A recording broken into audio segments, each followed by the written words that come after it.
देखिए रुखसती के हवाले से कुछ चंद शेर आपको खूबसूरत समातों के हवाले करता हूँ कि मेरी प्यारी बहन बन रही है दुल्हन, मेरी प्यारी बहन। रात के इंतहाई इस समय यकीन जानिए आवाज काम भी नहीं कर रही है, लेकिन जैसा पढ़ रहा हूँ आप सुन लीजिए कि मेरी प्यारी बहन बन रही है दुल्हन, खैरो बरकत सरापा तेरी जात हो।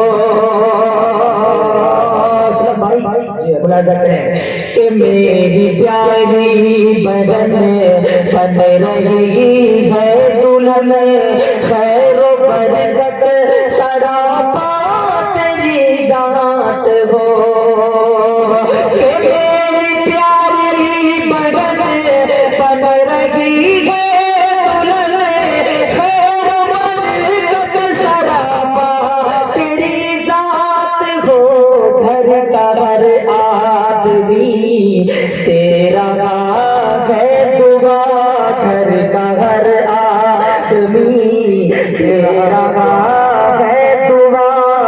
तेरे आंगन में खुशियों की बरसात हो, तेरे आंगन में खुशियों की बरसात हो। अब यहाँ से एक बंद पढ़ता हूँ भाई सरफराज के हवाले से।